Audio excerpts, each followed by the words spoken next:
I just want to take a second to really acknowledge how blessed I am and how grateful I am. I'm really appreciative for the way that the Creator has humbled me through my experiences. And I now find gratitude and a deep sense of appreciation for a lot of the shit that I've been through. Now, when I go through shit, I be real fucked up in a moment, but simultaneously, I am living in another reality where that I'm going through on one timeline is non-existent in another. And I also have a deeper sense of awareness to where I know that although it may feel like certain shit is breaking me down, I know those are building blocks to my next level. I needed to experience that. I needed to see that version of me. I needed to witness that and be that to become this. I can't even be upset or mad at any of the shit that I've been through because I needed that. Because the individual that used to always operate out of her ego and crash out and always was a negative Nancy and a fucking Debbie Downer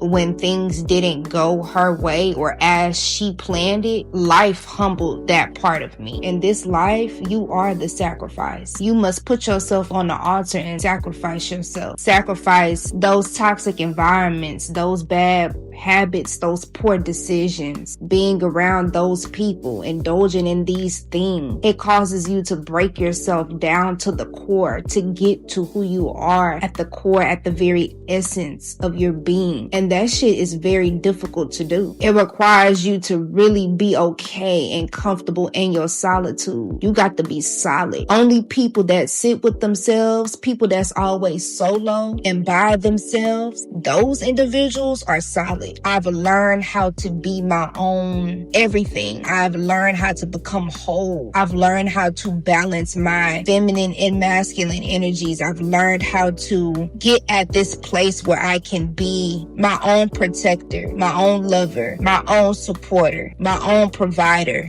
Soft but dangerous, sassy but sweet, kind but not nice. I had to learn how to tango between these energies. And when you are able to tango with these energies, because we are all here to learn how to manipulate energy. Learn your energy, master yourself, know who you are and what you're working with. And that only happens when you're by yourself. When you are able to get to a position and a point where you're able to master yourself, you can master these energies to live in whatever reality you desire to be in. You are co-created with the Creator. You are an extension of source energy. Therefore, you co-create with source. How do you do that? Always fine tuning your energy all throughout the day to the frequency in which you desire to be in. Always making sure you are an energetic match for that frequency. Because when you are vibrating at a frequency of love, you attract love. When you are vibrating at a frequency of rage, you attract rage. Which is why typically when you're angry and you crashing out, it's like a domino effect. It's a series of unfortunate fucking events, all because you are vibrating at a lower frequency and you are emitting rage, you are attracting rage. You become what you consume. So if you are consuming anger and fear, negativity, rage, bitterness, resentment and guilt, frustration and insecurity, that is what you're going to attract into your experience. The universe doesn't know yes or no. It knows energy. That's why it's very important for you to protect your energy. Be mindful of the people, places, and things that you are consuming. Are those things going to help or hinder your growth? It was never meant to be comfortable, but you were made for this. If you're hearing this message right now, you found this message for a reason. You were made for this. So yeah, like I always say, if it hit, it was meant. If it burned, it was time. Spirit said what it said. I just turned the flame into a frame. Stay soft, stay dangerous, and most importantly, don't let nobody fuck up your flow today.